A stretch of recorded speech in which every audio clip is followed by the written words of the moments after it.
Me gustaría que te presentes y nos cuentes qué te llevó a dedicarte a la educación infantil. Bueno, mi nombre es Virginia Blaistein. Gran parte de mi identidad tiene que ver con haber nacido en un pueblo pequeño en Concepción del Uruguay, en la provincia de Entre Ríos, una provincia que limita con la República Oriental del Uruguay. Me siento a veces hasta más cercano de los uruguayos que de los porteños. Todavía no me siento porteña a pesar de vivir aquí hace más de 35 años. Mi vínculo con la educación comenzó, creo, desde el mismo momento en que nací, por haber nacido en el núcleo de una familia de origen judío, de clase media, nieta de inmigrantes rusos y polacos. Y desde muy pequeña, digamos, el sentirme perteneciente a la comunidad judía, no religiosa, laica, pero de origen judío desde lo cultural, me acompaña hasta el día de hoy. Creo que mucha de mi identidad profesional y por supuesto antes que nada personal fue marcada digamos, por este vínculo con la cultura judía, que tiene que ver con lo grupal, con el humor, con la celebración, con el juego, con la fiesta, con el otro, con la solidaridad. Digamos, desde muy pequeña asistí a grupos. Digamos, yo ahora retomo, por ejemplo, la palabra tribu, y es algo que yo viví de niña. Esto de ser una gran tribu, muchísimos primos, hermanos, vecinos en una ciudad pequeña, donde convivíamos en total libertad y armonía, todos,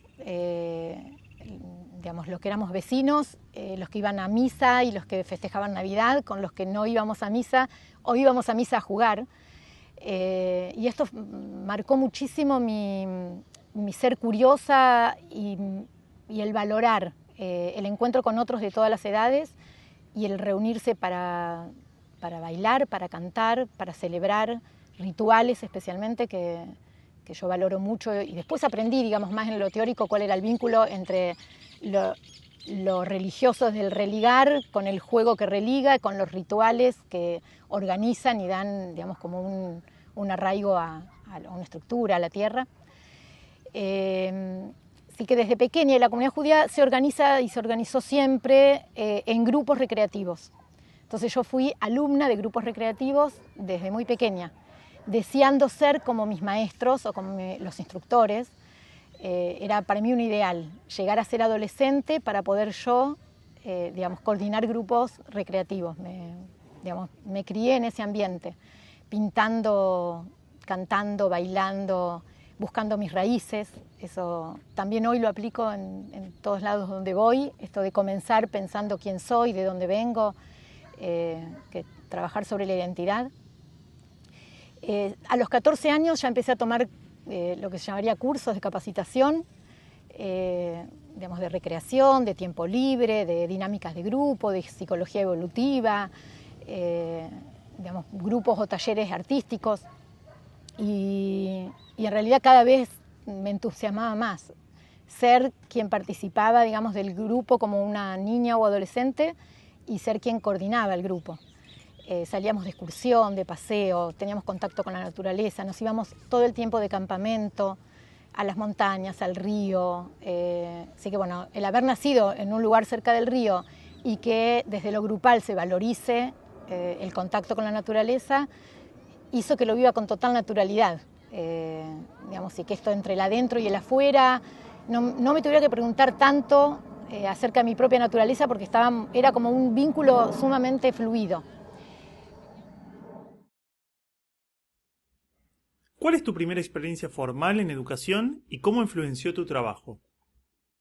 Cuando yo empiezo a estudiar maestra jardinera y ya empiezo a trabajar desde el primer año del profesorado en un jardín privado en la capital federal, es muy fuerte el choque que yo veo entre los niños que yo conocía en Entre Ríos y los niños de Capital Federal.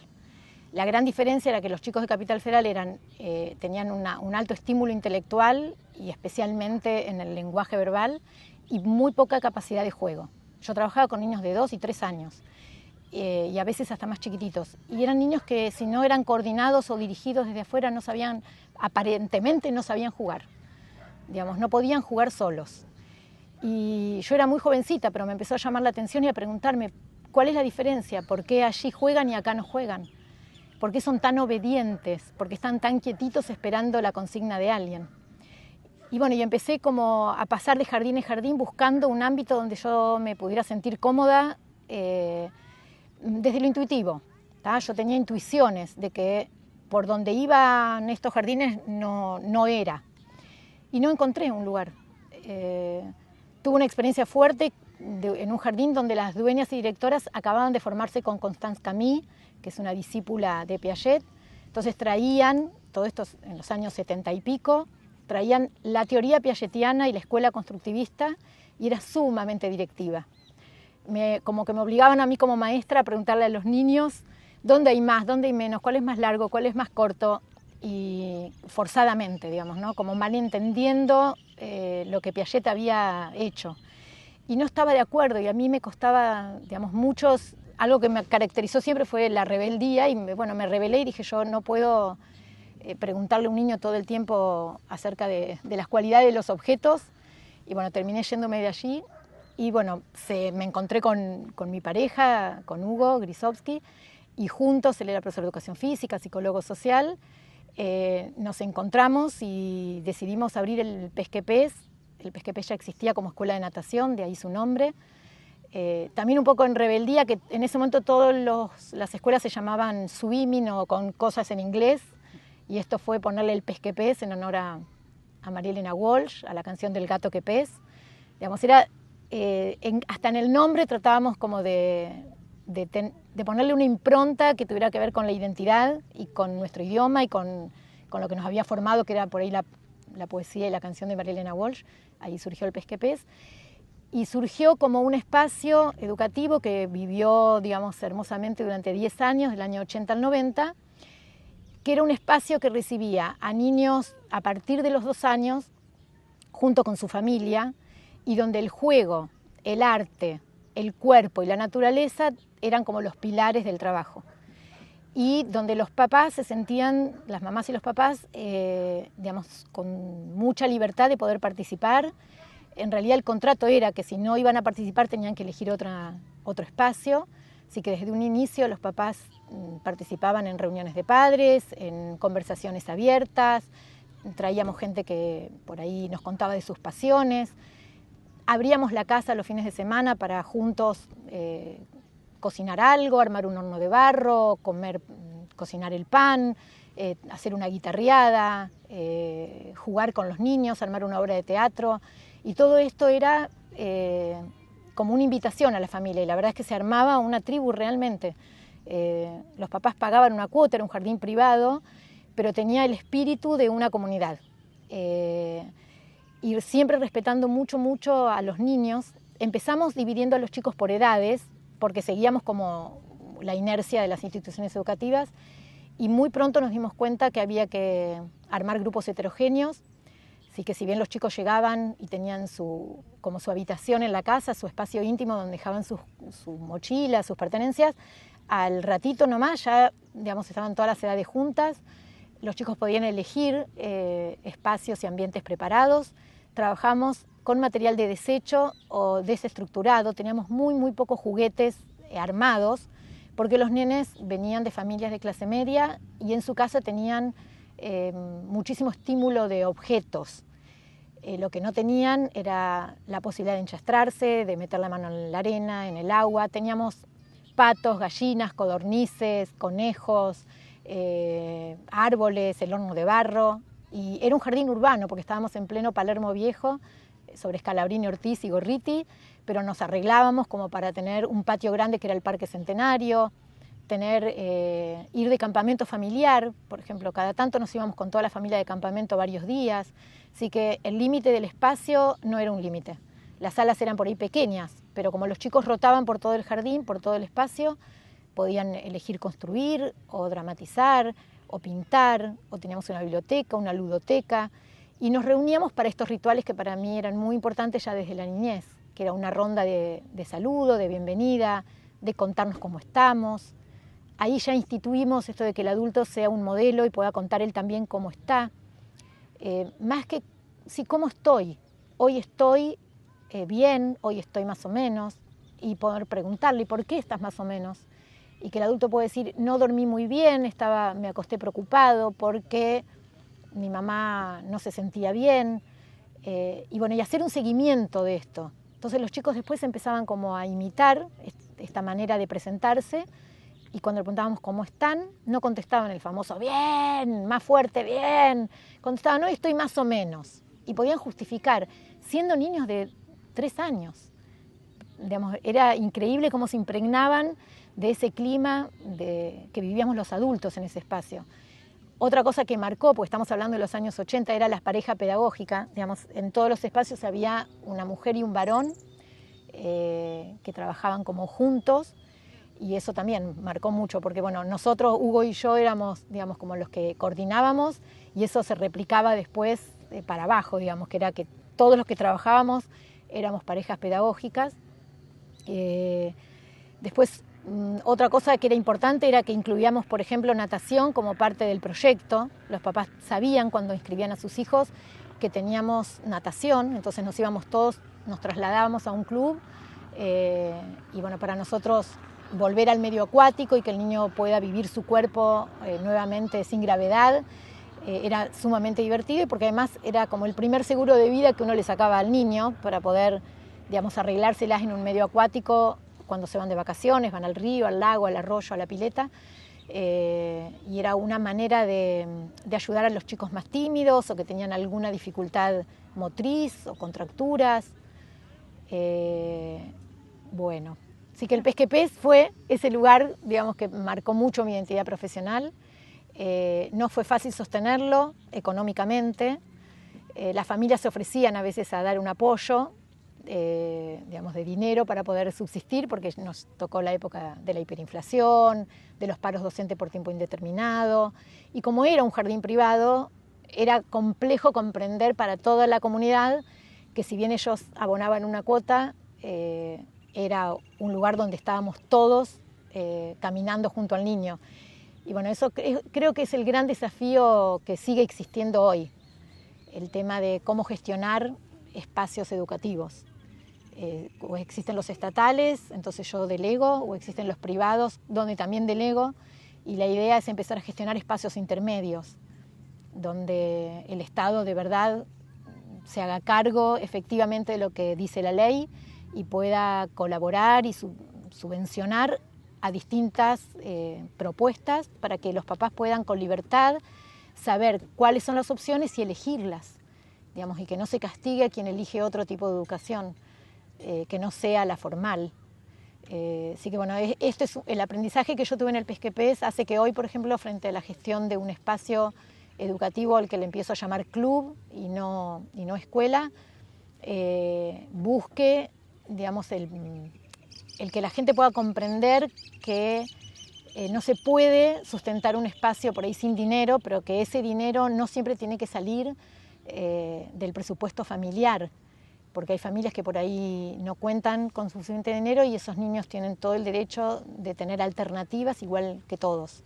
Entonces, bueno, es una lucha en la que estamos muchos, todos, Rebo, la educación prohibida, y muchísimas experiencias que estamos buscando alternativas para el sustento, digamos, material de esta idea, y que tiene que ver más con lo espiritual, digamos, con el contacto con el otro, con encontrar quiénes somos, a qué vinimos a este mundo, y bueno, y esto de ser para educar o educar para ser, que es un círculo, digamos, que no empieza ni termina, en realidad es poder estar con el otro de la manera más genuina, más honesta, más descontracturada, no separar los espacios educativos de la vida.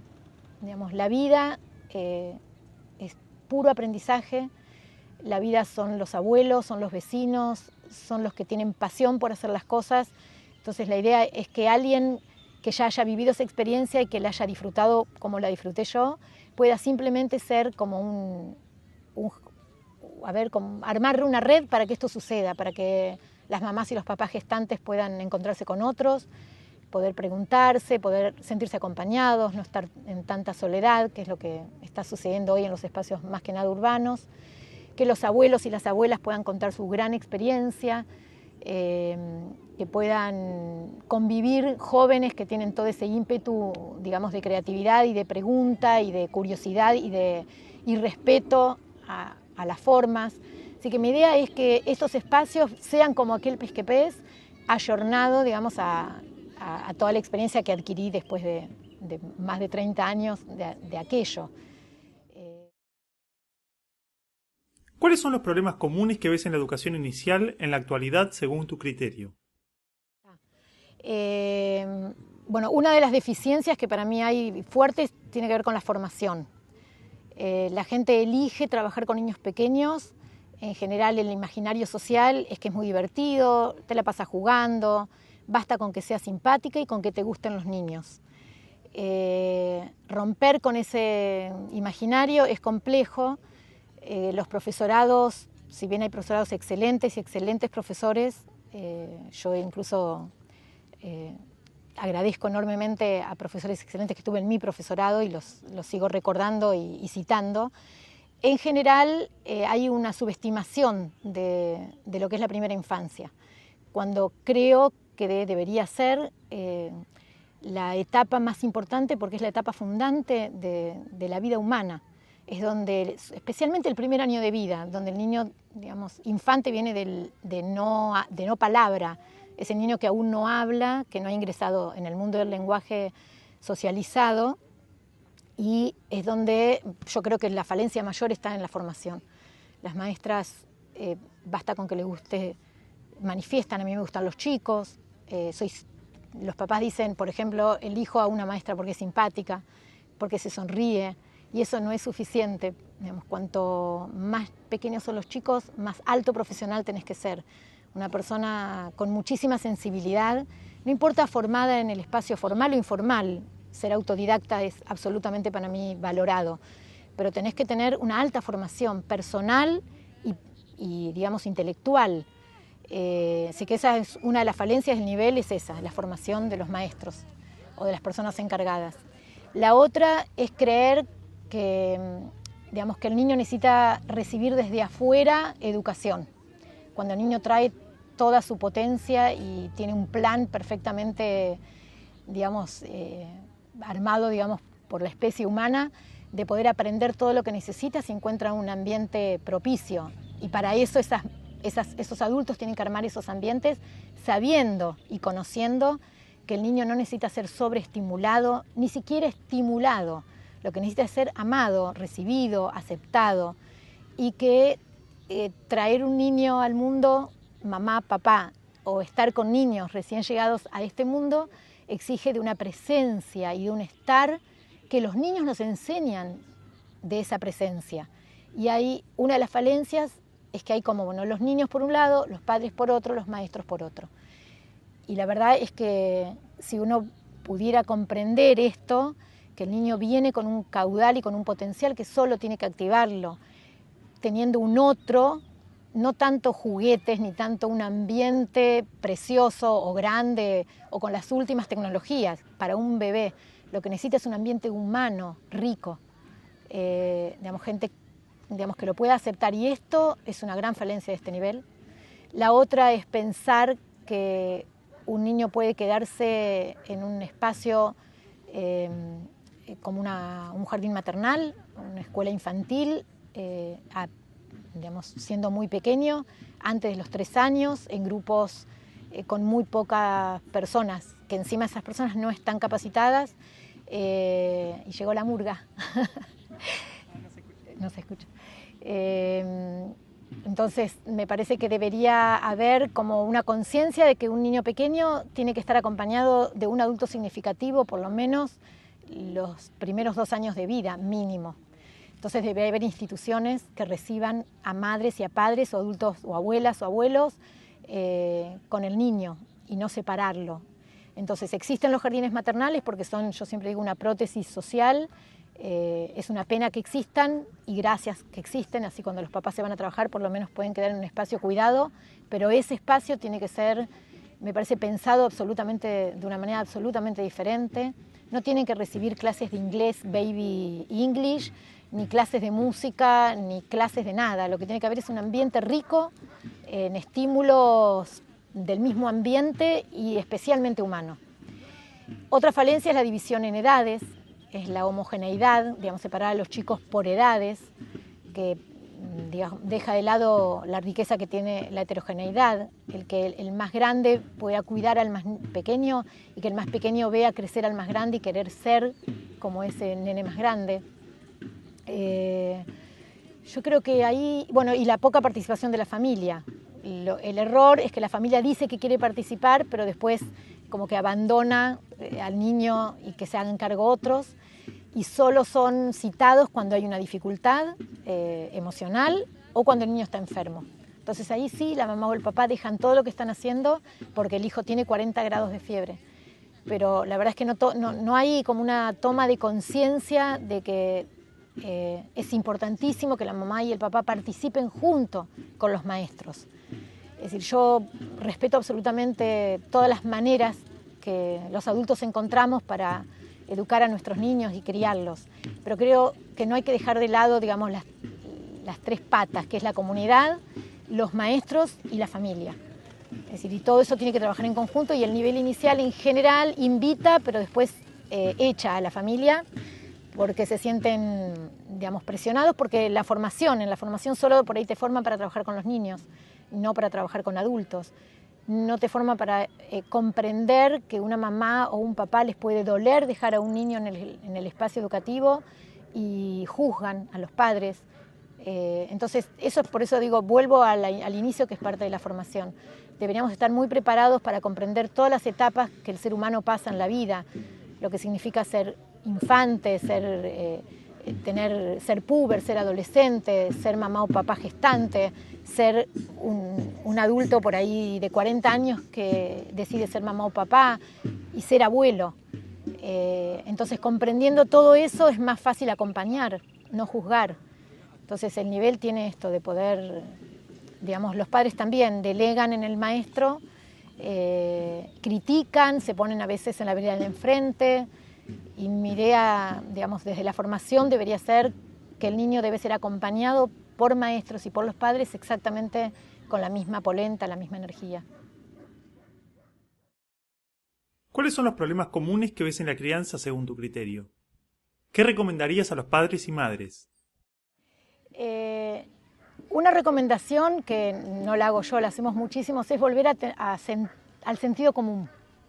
Es decir, hay cantidad de bibliografía, hay libros y grupos de crianza, digamos, cada vez hay más material, cada vez hay más información, pero creo que lo que se perdió es el sentido común, es el volver a sentir con la intuición y a poder actuar en contacto con el hijo, digamos, el poder encontrarse con ese hijo y con ese hijo que yo fui. Y si bien para mí es muy importante apoyarse en profesionales, apoyarse en grupos, me parece que eso es básico, es creer en uno mismo, que tenemos también nosotros esa capacidad de entrar en conexión con nuestro niño. Lo que sucede es que lo que no estamos preparados es para saber que criar un hijo es un esfuerzo fuerte. No me gusta usar la palabra un trabajo, pero es un trabajo fuerte, que no es simplemente tener un niño, alimentarlo un poquito y enseguida delegar. Digamos, que hay que comprometerse con eso, debería ser una decisión de las familias, de los jóvenes, que si voy a tener un hijo me tengo que comprometer con mi hijo. Y comprometerme significa estar presente. Presente significa estar en tiempo, y cuando estoy comprometido con mi hijo, observándolo, aprendiendo de él, conociéndolo, porque lo que mi hijo necesita en general no siempre es lo que necesita el hijo de mi hermana incluso. Conectarse, digamos, está bueno recibir información, por ejemplo, sobre qué es el tono muscular, qué significa el llanto.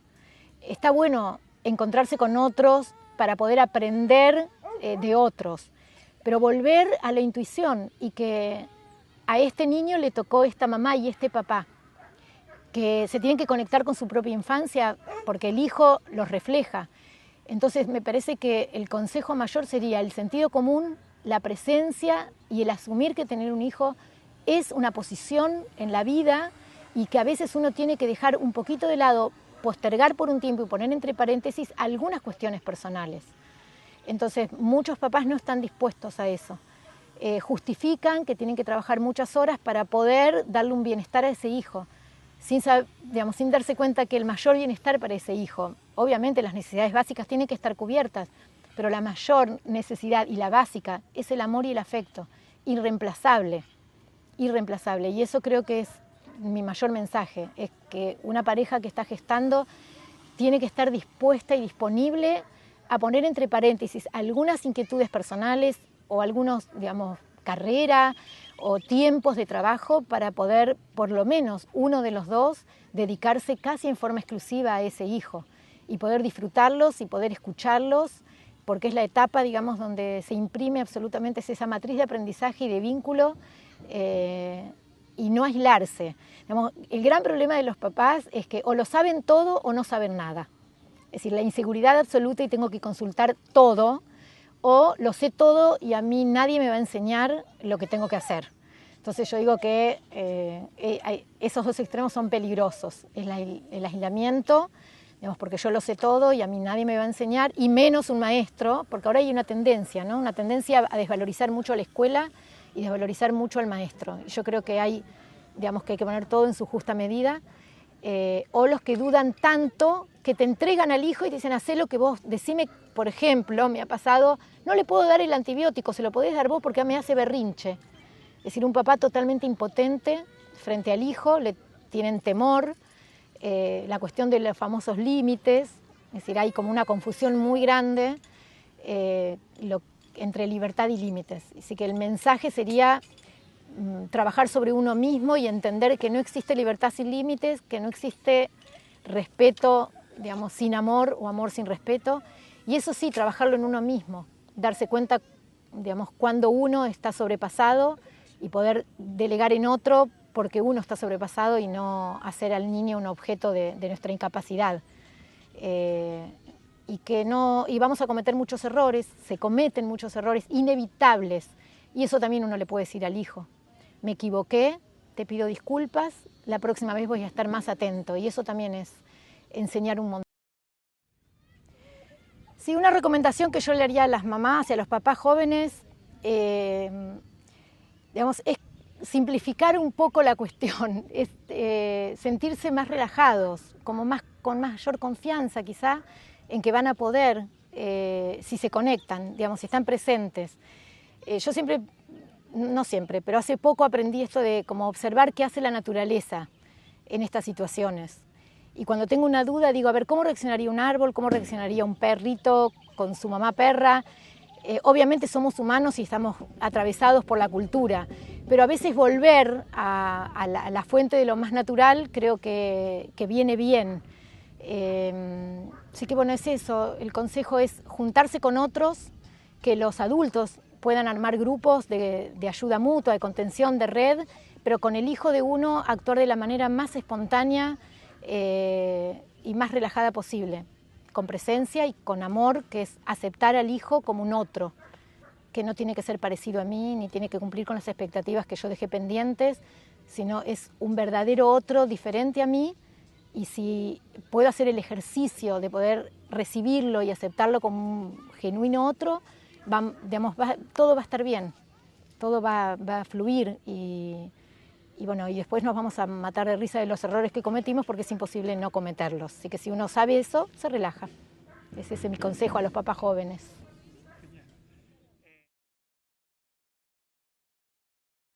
¿Qué te gustaría compartir a quienes vean esta entrevista? Sí, para mí, como un mensaje, si yo puedo dar, es en este tema de la educación, especialmente en la primera infancia, es volver al tema del juego, que los chicos jueguen, que tengan espacios para jugar, para ensuciarse, para enchastrarse, para investigar, para pisar el pasto, para oler las flores, para correr, para tener horizonte, para meter las manos en la masa. Es decir, tener adultos que les permitan explorar el mundo con libertad, con límites, pero con libertad. Es decir, esto podés hacerlo acá y de esta manera. Y luego, acompañarnos en el segundo paso. Si te embarraste, bueno, ahora antes de entrar a casa hay que lavarse las patas. Eso sería un límite. Pero un mensaje es valorizar el juego como actividad humana, que se ha perdido y se va perdiendo cada vez más, y se habla mucho del juego, y hay cantidad de instituciones que se dedican al juego, y a los juguetes, y a la juguetería, y al diseño, y en realidad lo que hay que permitir simplemente es que el niño se conecte con su mundo circundante, que explore, y si se hace un chichón, el chichón le va a enseñar a que ahí hay algo duro. Es decir, creer, tener mucha confianza en el niño, confiar en el niño, darle un ámbito de libertad para jugar y para explorar, y especialmente en tribu, volver a la heterogeneidad, volver. Acá estamos escuchando tambores. Si un niño escucha tambores y alguien apasionado por la percusión, eso queda, digamos, como algo guardado en su memoria emotiva, que va a usar cuando quiere y cuando lo necesite. Que vaya a una panadería, que vaya al supermercado, que vaya a ver cómo se navega en el río, es decir, que tenga experiencias múltiples. Esos son los grandes maestros de la vida, junto a mamá y a papá, o junto a adultos que valoren eso que me están mostrando del mundo. Los adultos solo tenemos que mostrarle el mundo. No es sobreestimular, sino acompañar la mirada del niño. El niño se fija seriamente en lo que le interesa. Entonces, mirar los ojos del niño y, digamos, esa mirada nos va a decir lo que a él le interesa. Y después sí, ayudarlo, digamos, a ubicarse en el tiempo y en estar en este mundo de una manera, digamos, anclado en la realidad para que pueda fantasear. Digamos, no puede haber imaginación y fantasía si no estoy en un aquí, en una hora anclado, seguro de que me quieren y que me van a querer siempre aunque me porte mal y aunque sea rebelde y aunque llore mucho, más de lo que mamá o papá quieren. Si yo estoy seguro que me quieren igual cuando me porto bien y cuando me porto mal, soy libre para explorar el mundo. Entonces mi mensaje sería ese, volver al juego, a la confianza en la infancia y a mirar al niño, que el niño nos enseña un montón, y recuperar junto con ese niño nuestro propio ser creativo y, digamos, la posibilidad de tomar de los maestros lo que los maestros nos dan, de tomar de los libros lo que los libros nos enseñan y de la vida misma que es todos los días a nuestro alrededor. Así que nada, llevar al niño a mostrarle el mundo con la mayor espontaneidad y libertad posible, con estructura, pero con la mayor libertad posible. Así que ese es mi mensaje. Juego, arte y viaje.